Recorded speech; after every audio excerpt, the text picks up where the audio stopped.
حضرت ختیجہ عام طور پر رات کی تاریکی میں اپنی سہیلیوں کے ہمراہ کعبہ کا طواف کرنے کے لیے جاتی تھیں۔ ایک رات کو جب طواف کعبہ کے لیے گئی تھیں، طواف پہ جا لانے کے بعد کعبہ کے دروازے کے سامنے کھڑی ہو کر اپنے پروردگار سے راز و نیاز کرنے میں مشغول ہوئی اور نصف شب کو گھر لوٹی۔ بستر پر لیٹتے ہی آپ سو گئی اور اپنے خواب میں سورج کو انسان کی شکل میں دیکھا کہ مکہ کے آسمان سے طلوع ہو کر رفتہ رفتہ ان کے گھر کی طرف آ رہا ہے۔ جب سورج ان کے گھر میں پہنچا تو وہاں پر رک کر اس نے تمام دنیا میں نور پھیلا دیا اور لوگ جوف در جوف اس سورج کو دیکھنے کے لیے ان کے گھر آ رہے تھے۔ آپ بیدار ہوئیں تو دوبارہ نیند ہی نہ آئی، کیونکہ آپ جانتی تھیں کہ یہ خواب کوئی عام خواب نہیں ہے۔ صبح سورج طلوع ہونے کے بعد وہ فوراً اپنے چچیرے بھائی ورقہ بن نوفل کے گھر گئی اور جو کچھ خواب میں دیکھا تھا اسے منو ان کے سامنے بیان کیا۔ جو ہی ان کی بات ختم ہوئی، ورقہ بن نوفل کے چہرے پر ایک خوبصورت مسکراہٹ رونما ہوئی اور انہوں نے حضرت ختیجہ سے مخاطب ہو کر کہا، مبارک ہو تم پر اے میری چچا زاد بہن، اگر تمہارا خواب صادق ہوا تو نور نبوت تمہارے گھر آئے گا اور تمہارے گھر کا نور تمام عالم کو منور کرے گا۔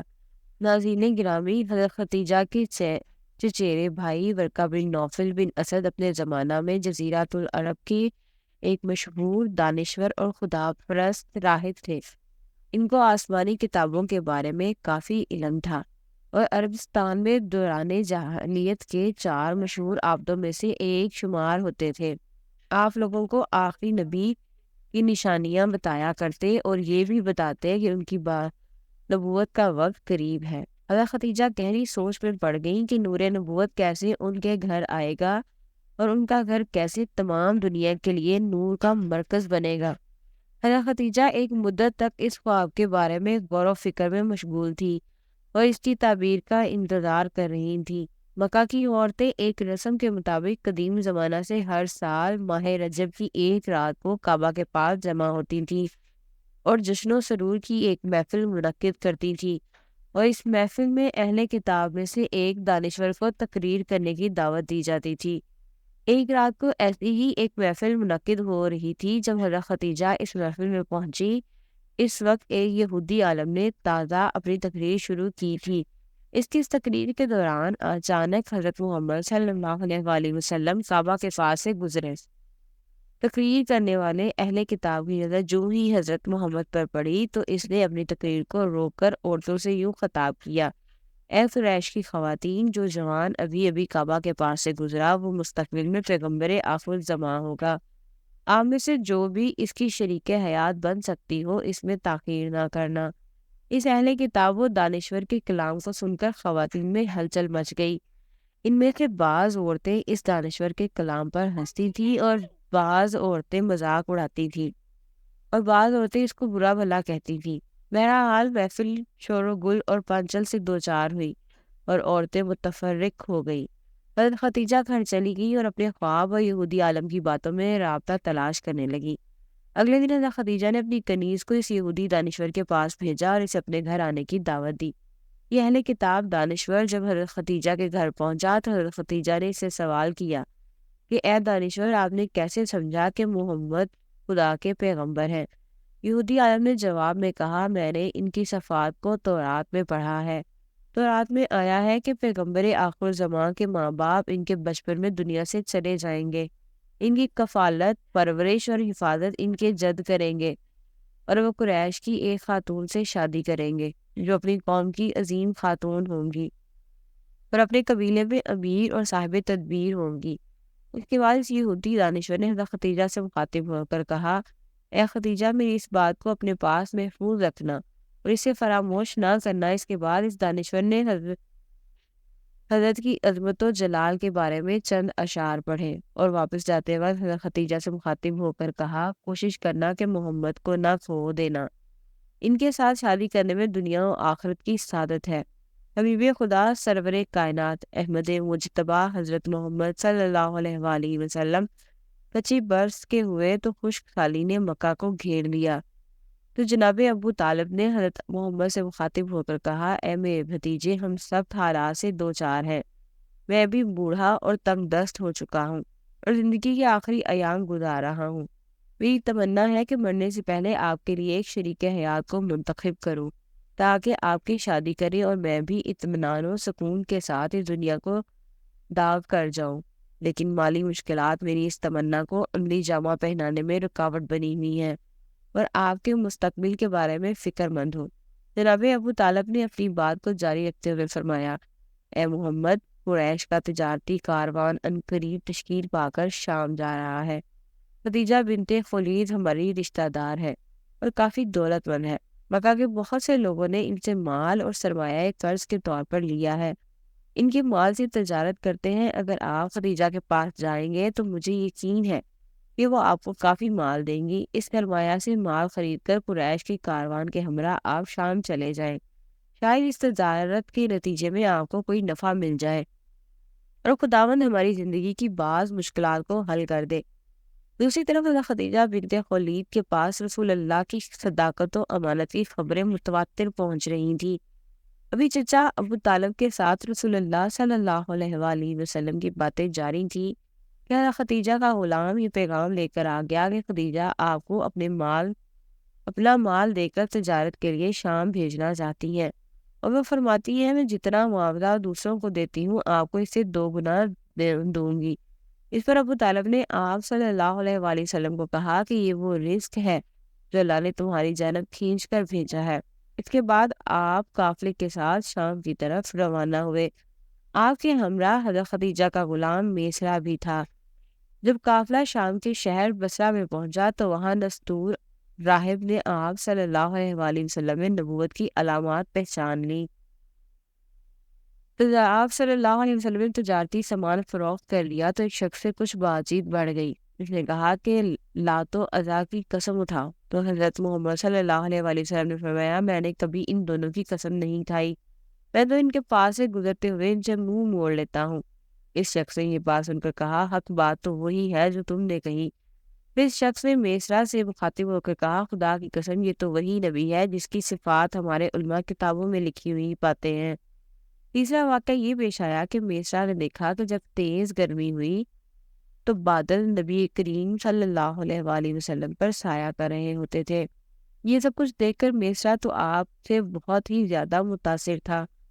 واپس میں دوپہر کے وقت جب واپس پہنچے تو حضرت خدیجہ نے اپنے بالا خانے میں بیٹھے بیٹھے دیکھا کہ نبی کریم صلی اللہ علیہ وآلہ وسلم اونٹ پر بیٹھے اس طرح تشریف لا رہے تھے کہ بادل نے صرف آپ پر سایہ کیا ہوا تھا۔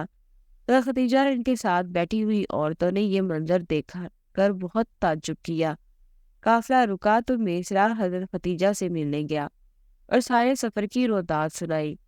حضرت خدیجہ جو رسول اللہ صلی اللہ علیہ وآلہ وسلم سے پہلے ہی متاثر تھی، وہ سفر کے واقعات سن کر آپ کی گرویدہ ہو گئی، بلکہ ان کا رسول اللہ کو تجارتی سفر پر بھیجنے کا مقصد بھی یہی تھا کہ کسی طرح حضور اکرم سے ملاقات ہو سکے۔ چنانچہ غلام کو کہا گیا کہ آپ رسول اللہ صلی اللہ علیہ وآلہ وسلم کو بھیجو تاکہ میں ان سے تجارت کا حساب لے سکوں۔ نبی رحمت جب حضرت خدیجہ کے سامنے آئے تو آپ کا روشن چہرہ دیکھ کر حضرت خدیجہ دنگ رہ گئی اور بے ہوشی کا عالم طاری ہو گیا۔ اسی دوران رسول اللہ صلی اللہ علیہ وآلہ وسلم نے سارا حساب تجارت کیا اور واپس تشریف لے گئے۔ جب آپ چلے گئے تو حضرت خدیجہ ہوش میں آئی اور غلام سے پوچھا کہ محمد کدھر ہے؟ میسرہ کہنے لگا کہ وہ تو آپ کو سارا حساب دے کر چلے گئے ہیں۔ خیر، حضرت خدیجہ نے اپنے مال میں ایسی امانت و برکت دیکھی جو اس سے پہلے کبھی نہ دیکھی تھی۔ مال کی خرید و فروخت کا حساب دیکھا، منافع 2 گنا سے زیادہ تھا۔ آپ نے فوری اپنے غلام میسرہ کو رسول کے پیچھے بھگایا اور طے شدہ معاوضے سے بھی 2 گنا منافع حضور اکرم کو بھیج دیا۔ حضرت خدیجہ بہت زیادہ دور اندیش، مستقل مزاج، شریف، باعزت اور بہت مالدار عورت تھی۔ انہوں نے آپ صلی اللہ علیہ وآلہ وسلم سے نکاح کا فیصلہ کر لیا اور اپنی سہیلی نفیسہ بنت منیہ کے ہاتھ رسول اللہ صلی اللہ علیہ وآلہ وسلم کو نکاح کا پیغام بھجوا دیا۔ رسول اللہ کے حضرت خدیجہ سے نکاح کے حوالے سے ایک پہلو ملحوظ رہنا چاہیے۔ جسے حضرت خدیجہ سلام اللہ علیہ کی طہارت و نزاہت اور رسول اللہ صلی اللہ علیہ وآلہ وسلم کے ساتھ نکاح میں رغبت کی وجہ آشکار ہو جاتی ہے۔ چنانچہ بعض روایات سے یہ بات معلوم ہوتی ہے کہ حضرت خدیجہ رضی اللہ تعالیٰ عنہا کی چچا زاد ورقہ بن نوفل جو زمانہ جاہلیت میں ہی نصرانیت قبول کر چکے تھے اور عبرانی زبان بھی جانتے تھے اور انجیل عبرانی میں پڑھ کر اپنے اقربا کو اس کی روشنی میں واعظ و نصیحت بھی کرتے تھے اور ایک آخری نبی کے آنے کی بشارت بھی سناتے تھے۔ عمر کے اعتبار سے یہ بزرگ تھے اور حضرت خدیجہ رضی اللہ تعالیٰ عنہا ان کی یہ نساء اور سچے نبی کی بشارت بہت شوق اور رغبت سے سنتی تھی۔ نیز یہ بھی سنتی تھیں کہ اس نبی عظیم الشان کی نبوت کا زمانہ قریب ہے اور اس حوالے سے انہوں نے ورقہ بن نوفل سے کافی کچھ سن رکھا تھا۔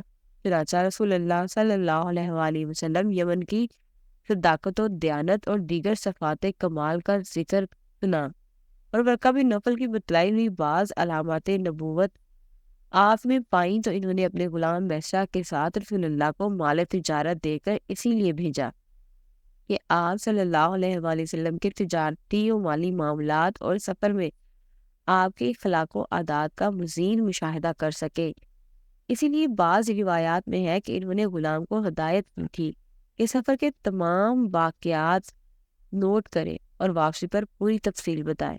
اسی ہدایت کی روشنی میں غلام نے آپ کو کی برکات وغیرہ کے حوالے سے جن کمالات کا مشاہدہ کیا وہ سب تفصیل بتا دی۔ اسے حضرت خدیجہ رضی اللہ تعالیٰ عنہا کا ظن غالب ہو گیا کہ اللہ تعالیٰ کے آخری رسول یہی ہے اور انہوں نے یہ سوچ کر اسے بڑی سعادت کیا ہوگی کہ آپ کی زوجیت کے رشتے سے منسلک ہو جاؤں۔ چنانچہ صدیقہ طاہرہ و مطہرہ ام المومنین حضرت خدیجہ رضی اللہ تعالیٰ عنہا نے بلا واسطہ آپ صلی اللہ علیہ وآلہ وسلم کو پیغام نکاح بھیج دیا۔ آپ نے اپنے چچاؤں کو مذکورہ رشتے کے سلسلے میں آگاہ فرمایا، جس کے بعد آپ کے چچا حضرت حمزہ رضی اللہ تعالیٰ عنہ رسول اللہ صلی اللہ علیہ وآلہ وسلم کے ساتھ حضرت خدیجہ رضی اللہ تعالیٰ عنہا کے والد خالد بن اسد کے پاس رشتہ لے کر آئے۔ بمطابق روایات ابن اسحاق جبکہ دیگر قول کے مطابق حضرت خدیجہ کے والد کا انتقال ہو چکا تھا۔ حضرت حمزہ رشتہ لے کر حضرت خدیجہ کے چچا عمر بن اسد کے پاس تشریف لائے۔ رشتہ طے پانے کے بعد نبی آخر الزمان اور حضرت خدیجہ رضی اللہ تعالیٰ عنہا کا نکاح کی تقریب حضرت خدیجہ کے گھر میں منعقد ہوئی۔